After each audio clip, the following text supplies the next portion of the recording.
ውብ በሆኑ የሴራሚክ ንጣፎች ላይ ሲራመዱ ከእግሮ በታች ያለው ድንጋይ የት ሀገር እንደተመረተ ጠይቀው ያውቃሉ?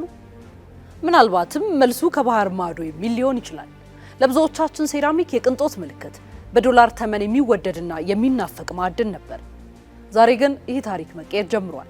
ኢትዮጵያ የገዛ ምድሯን ድንጋይ አቅልጣ በገዛ ማዕድኗ ለኢንዱስትሪ ግብዓት፣ ለኢንጂነሪንግ፣ ለመድኃኒትና ለኤሮስፔስ ሊያገለግሉ አቅም ያላቸውን ሴራሚክሶች ለማምረት ደጃፎቿ ተከፍተዋል። ቢያንስ ለአሁኑ በሴራሚክሶቿ ቤቷን የምታስውብበት አዲስ ምዕራፍ ላይ ደርሳለች። ሴራሚክ አፈርና ድንጋይ በእሳት ተፈትነው የሚወለዱበት የጥበብና የሳይንስ ውጤት ነው። ዛሬ የምናወራው ስለ አንድ ኢንዱስትሪ ብቻ አይደለም፣ የውጭ ጥገኝነትን ሰብራ እችላለሁ ስላለች ሀገር እንጂ።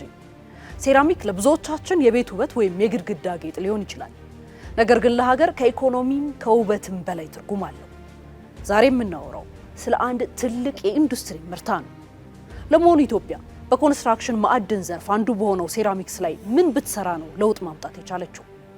ቆይታችን ለዚህ መልስ አለው።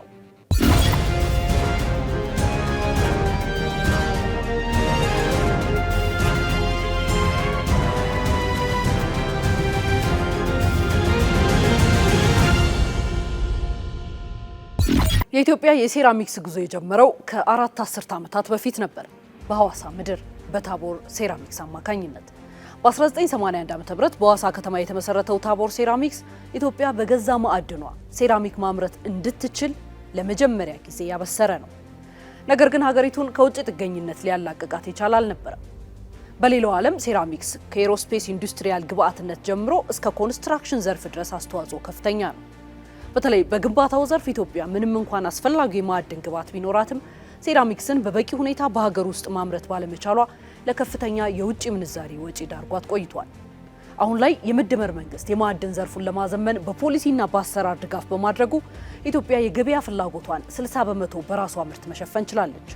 ቀሪው 40 በመቶ ገና ከውጭ ቢገባም ይህ የሚያበቃበት ምዕራፍም እየተጀመረ ነው። ኢትዮጵያ የውጭ ጥገኝነትን ሰብራ በሴራሚክስ ምርት ራሷን መቻሏን ለማወጅም ረጅሙን ጉዞ ጀምረዋለች። ይህም ምርታ የሚነግረን ስለ አንድ ፋብሪካ ወይም ምርትና ንግድ ብቻ አይደለም፣ ስለ ማክሮ ኢኮኖሚ ሽግግር ነው።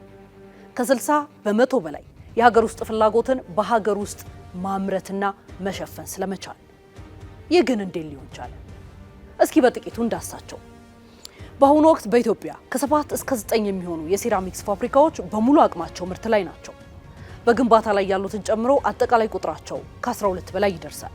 ሞጆ የሚገኘው ግራንዲየር ሴራሚክ ብቻውን ከ700 በላይ ለሚሆኑ ዜጎች የስራ ዕድል ከመፍጠሩ በተጨማሪ በዘርፉ የመጀመሪያ የሆነውን የሰው ሰራሽ አስተውሎት ቴክኖሎጂ ወደ ሀገር ውስጥ አስገብቷል። ይህም የምርቶቹን ጥራት ዓለም አቀፍ ደረጃ እንዲኖራቸው አስችሏል። በሞጆ ከተማ በ300,000 ካሬ ሜትር ላይ ያረፈው ይህ የሴራሚክ ፋብሪካ ለምርቱ የሚያስፈልጉ ጥሬ ዕቃዎች መካከል 80 በመቶውን ከሀገር ውስጥ ይጠቀማል። በማዕድን የበለጸገ የሸክላ አፈርን ከተለያዩ ድንጋዮችና የአሸዋ ዘሮች ጋር በማዋሃድ ሴራሚክ ያዘጋጃል።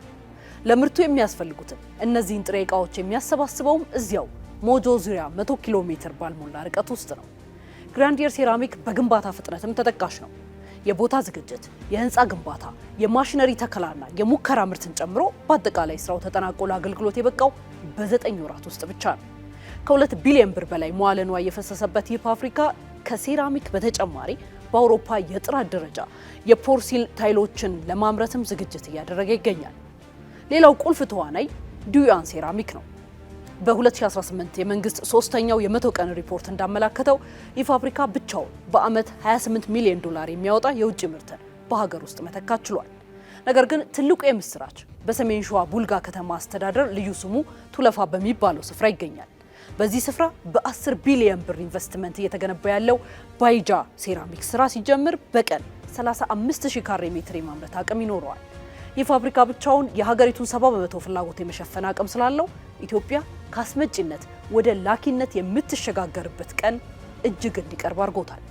መንግስት ኢትዮጵያ ታምርት በሚል መሪ ሀሳብ የጀመረው እንቅስቃሴ አሁን ሰፊ ፍሬ እያፈራ ነው። የማዕድን ሚኒስቴር መረጃ እንደሚያሳየው ሴራሚክ አሁን እንደ ወርቅ፣ ድንጋይ፣ ከሰልና ሲሚንቶ ለሀገር ኢኮኖሚ የጀርባ አጥንት ተደርጎ ተወስዷል። ምርት ብቻውን በቂ አይደለም፣ ለገበያ መድረስ ይኖርበታል። በቅርቡ በኢትዮደርና በባይጂያ ሴራሚክ መካከል የተፈጠረው ስልታዊ የሽርክና ስምምነት ትልቅ ትርጉምን ይዟል። ዓላማውም የሀገር ውስጥ ምርትን በዘመናዊ ሎጂስቲክስ እስከ ገጠሪቱ ኢትዮጵያ ተደራሽ ማድረግ ነው። ይህ ለኮንስትራክሽን ፕሮጀክቶች ባለቤቶች ወጪን በእጅጉ የሚቀንስና ለዜጎች ጥራት ያለው ምርት በቅርብ ርቀት የሚያቀርብ ነው። ለዘመናት የውጭ ምንዛሪን በማፍሰስ ከሩቅ ሀገራት ስታስመጣ የነበረችው ኢትዮጵያ ዛሬ በገዛ ማዕድኗ በገዛ ጉልበቷና በዘመናዊ ቴክኖሎጂ ታግዛ የገበያውን 60 በመቶ ተቆጣጥራለች። ቀሪውን 40 በመቶ ለመሸፈን ደግሞ ጥቂት ወራቶች ብቻ ይቀራሉ። 80 በመቶ ጥሬ ዕቃን ከሀገር ውስጥ መጠቀም ማለት የኮንስትራክሽን ኢንዱስትሪው በማንኛውም ዓለም አቀፍ ቀውስ እንዳይናወጥ የመከላከያ ጋሻ አገኘን ማለት ነው። በሀገር ውስጥ የሚከናወኑ የቤቶች ግንባታ ላይም ከፍተኛ አቅርቦት ለውጥን የሚፈጥር ይሆናል። እናም ከዚህ በመነሳት የኢትዮጵያ የሴራሚክስ ኢንዱስትሪ በአፍሪካ ተወዳዳሪ የማይገኝለት ማዕከል እንደሚሆን ምንም ጥርጥር የለውም።